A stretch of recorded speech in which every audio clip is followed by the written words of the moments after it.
Hey,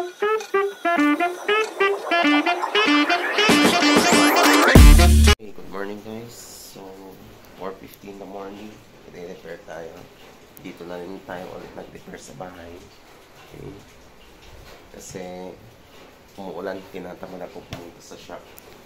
So, yung visual check muna. Nakikis na sa akin. Ito, nabuksan ko na pala. Meron siyang power. And may times mag-on, may times hindi. So, ibig sabihin parang naglolo ko siya.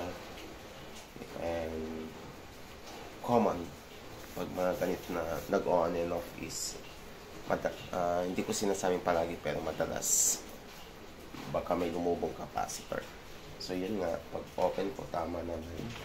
So, iharap ko lang yung camera. Ito siya guys. Testing muna natin. Astron pala ito. Astron. So, saksak natin. Yan o. Yung lumabas na ganyan. So, minsan ulitin natin saksak is mag-aan siya. Ilaw dito. So, ngayon nagkaganyan-ganyan na siya. Yan. Ganyan lang. Walang lumalabas na logo. So, pero may time na lalabas yung logo. And mamamatay ulit. So, ito yung nakita nating problem niya. Yan. Yun na. I-on ko yung flashlight. Paano ba? So, yun siya guys. May lumubo na dalawang capacitor. So, try muna natin palitan yan kung gagana. Subukan natin. Okay.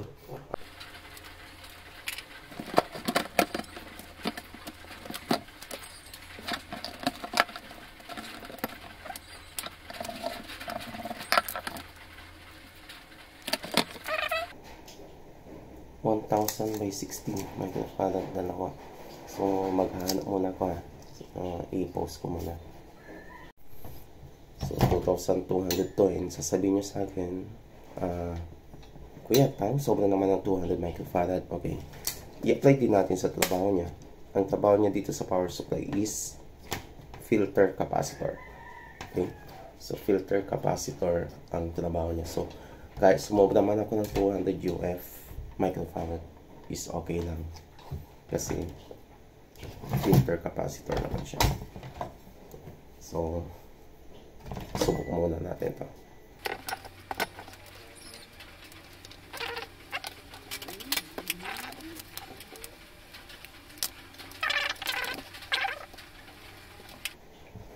So, yan, tanggal na yung dalawa. Testing muna natin ito kung good. So, yung inko natin, meron siyang capacitor tester. Okay. So, ito siyang capacitance tester.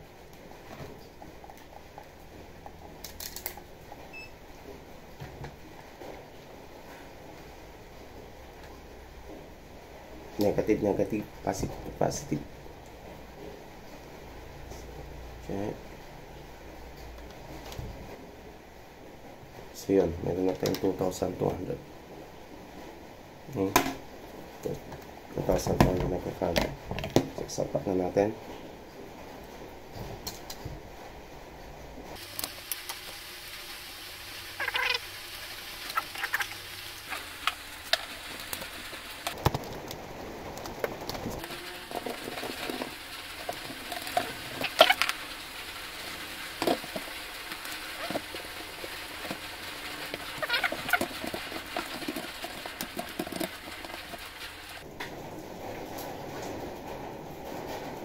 Yan, meron na siyang standby power. And try natin pinutin yung power. Maganda. Yun. So, kumana na siya. Okay. HDMI na nakasulat. Lalagyan na lang natin siya ng source. You know, no signal. And meron na rin siyang standby power. So, pakita ko lang. Balikan ko yung camera. So, ito na siya guys. May power na. Meron na yung signal. And yun yung pinalitan natin na capacitor. Isa lang. 2,200 microfarad. Actually, 25 volts yun. Wala namang problema sa voltage. Basta mas mataas siya doon sa dati mong pinalitan. So, ito yung sira. 1,000 microfarad by 16 volts. Lumobo siya. Same as sa isa, lumobo din. Yan. So, minsan, i-apply talaga natin kung ano yung pinag-aralan natin sa eskwelahan.